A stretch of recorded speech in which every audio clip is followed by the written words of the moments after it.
Don't ever be ashamed of anything you've done in your life. Face it, fix it, make it better. We are humans. But then again, if you always think that we're humans, you will always just be a human and always make the same mistakes.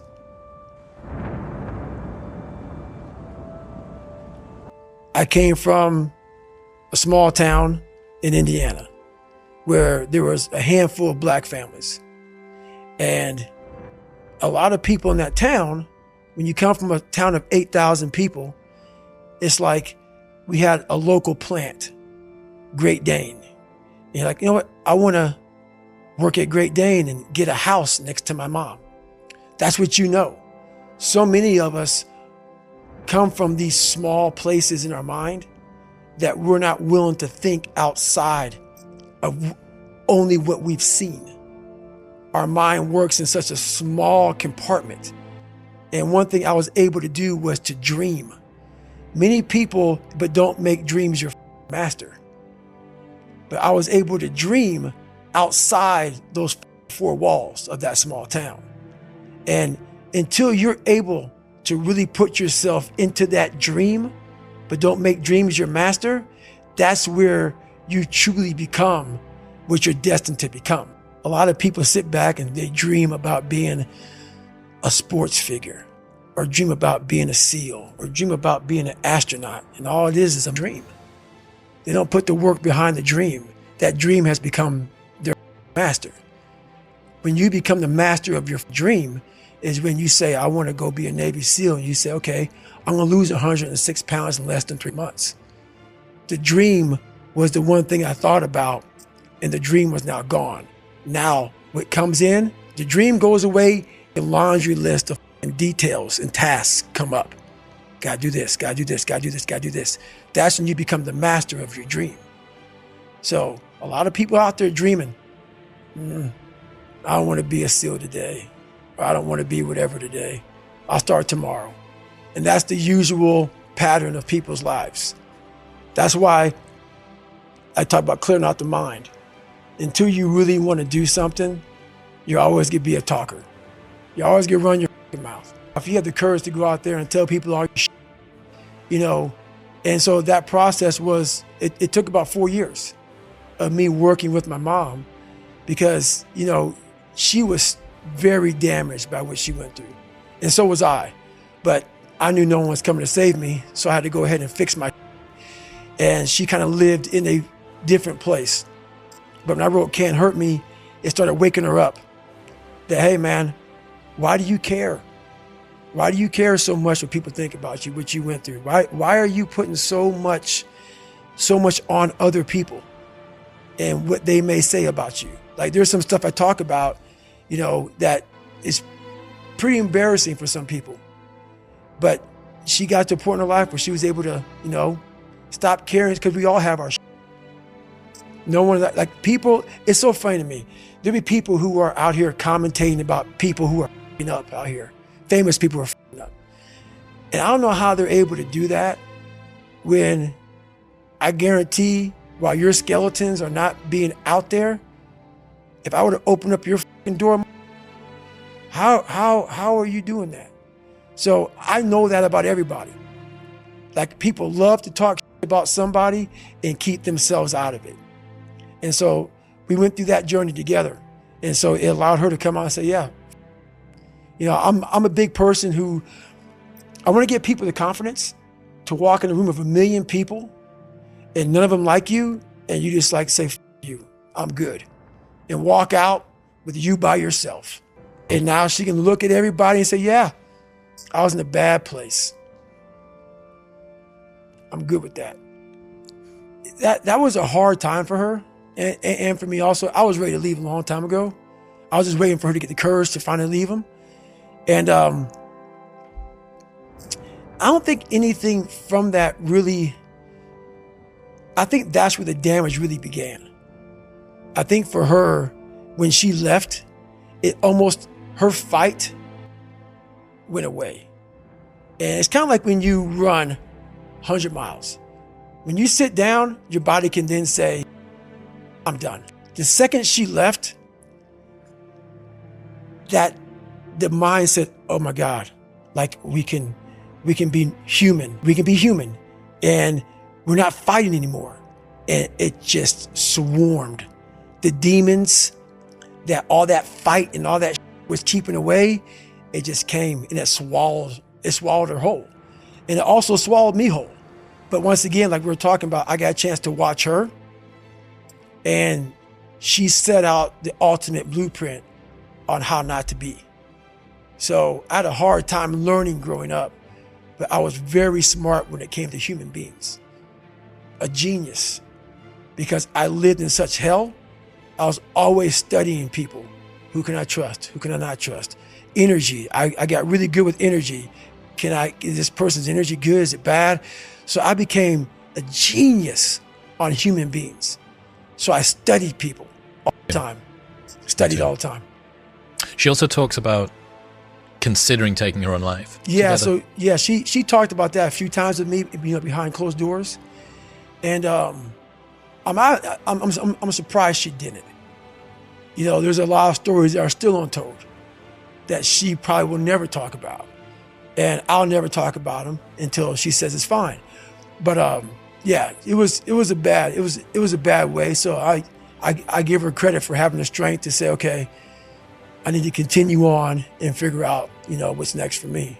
A lot of people only have one thing. You don't need a lot of things.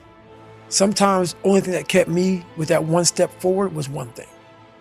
And so that one thing can get you to 2 things, to 3 things, to 4 things. So that was the beautiful thing about that, is that now she's 75 and she's retired because of that one thing. It's hard. It's hard, but it's necessary. To be able to own your trauma, to be able to own everything about you and look it in the eye. Like, there's a part in 8 Mile with Eminem at the very end when this white boy, trying to make it in the rap world and getting beat down and comes from some trailer park, and he's like, how the am I gonna win this rap battle? Because my best friend got shot in the foot, and this dude slept with my girl, and all this. So what he does to take all the power from the rap battler's ass, he's like, I'm gonna tell you every thing about me. I'm just gonna tell you. And that's how I feel about life. And that's how my mom now feels about life. I'm just gonna tell you everything about me. I'm not gonna hide. I'm not gonna do none of this. And it's a refreshing feeling. When you can get in front of millions of people, get an audiobook, and you can go through your and lay it out, and you walk away. There's no more secrets. There's no more secrets. Like when people say, oh, hey, Lance Armstrong, did you do steroids? No. Yes. While I have nothing wrong with Lance Armstrong or anybody else. And guess what happens to the conversation? It's over. One thing that when you grow up the way we kind of grew up together, that's how I look at it. She had me at Jr. 28 and my brother at 24. So but after that, we grew up together, and you got to have a dog in you. You have to have a dog in you, man. And so you have to have it, like my grandfather called it, a stiff upper lip. You better have a stiff upper lip. So, yeah, she has some dog in her. She has to. There's no other way to make it out here. I mean, you can't just always be, head down in the sand. You got to learn to pick yourself up on your own. A lot of times these fights and these battles, you got to be your own coach. You got to be your own motivator. And she had to do that several times in her life. Why would you choose to go back and see this tyrant of a father for one last time? It was the only way for me to move forward. So, like a lot of times, if your back is hurting, it may not be your back. It may be something else in your body that's making your back hurt. For me, I'm like, man, why can't I get past this hurdle? So like I said, I'm always examining myself every day. What is it? Well, there's only one thing you haven't examined yet, and it's going back to the beast, going back to the demon. So when I went back to him, I realized that was the unsolved mystery, was I had to look that man in the eye one more time. Like how I studied that Navy SEAL talking lion, I got it from this part right here in the book. I went and I didn't see him anymore as this beast.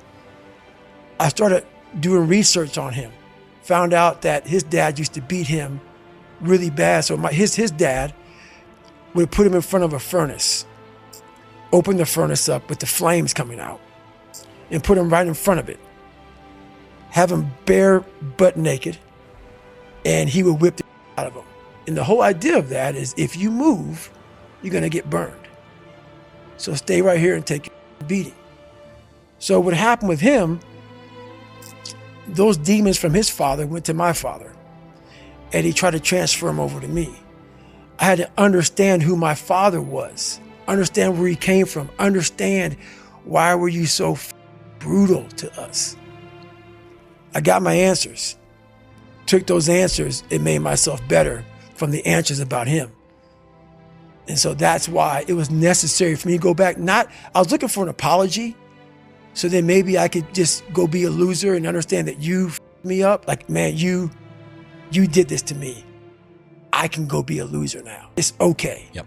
Because you did this. So I was looking for that. And when I went there, I realized, because this voice in here was saying, it's not your dad's fault. And I'm like, nah, man. Because this voice over here always said, it's your dad's fault. This other voice started tuning in, was loud, started getting louder. The more I drove to Buffalo, was saying, you get to face a lot of young man. You got a long journey ahead of you, because you're going to find out that while your dad did a lot of to you, you're going to have to make it on your own. And the voice got louder and louder and louder. And by the time I got to that door, and by the time I was leaving that house, instead of me feeling sorry for myself, I started to do a live autopsy. Because a lot of people, when you die, they figure out why you died. They figure out how you died in the autopsy. But we never do a live autopsy to figure out why we're dying while we are alive. And I was dying. I was living every day, but I was really dead. And so I figured it out. And once I figured it out, I was able to reborn. I was able to be reborn. With people, I'm trying to build people up. I'm trying to armor their mind. I'm trying to get them the belief. Because this world we live in is tough. It's tough. It will beat you down. The world and the life that we live in is the ultimate competitor. It will try to take you out. It will find your weakness, and it will just hammer you. So if I can help you build belief, build confidence to the point where nothing can hurt you because you know exactly who you are. You've faced your demons. You've been able to go on an audiobook in your mind. Maybe you didn't write a book, but in your mind, you were able to hear all your past traumas. You were able to listen to them. You're able to say, okay, now I can now talk to people about what I went through. I'm no longer embarrassed. I'm no longer ashamed. Being ashamed is one of the biggest things that kill people nowadays in their minds, kill them from moving forward. I'm ashamed of myself. Don't ever be ashamed of anything you've done in your life. Face it, fix it, make it better. We are humans. But then again, if you always think that we're humans, you will always just be a human and always make the same mistakes. You must take this knowledge that you learn from all this is knowledge. So I'm just trying to give people that strength to go in the archives of your life. Because while you're probably up, there's probably something happened to you in your life. Go through the archives, dig it up, study it, and then use it for yourself. That's the main purpose for me right now. I'm an open and honest person. When you meet people at a young age, so I had a kid at a young age when I was in the worst possible place in my life. So when you're in a bad place, you're not going to meet a Kish. You're going to meet a person that's very similar to who you are at that time. And then you bring a child into this world. And as you start to move up in this world and get better, and you realize, I need to get better, you try to pull that person along with you. A lot of times they don't want to come where you're going. And it creates a bad environment. So that's where that is right now.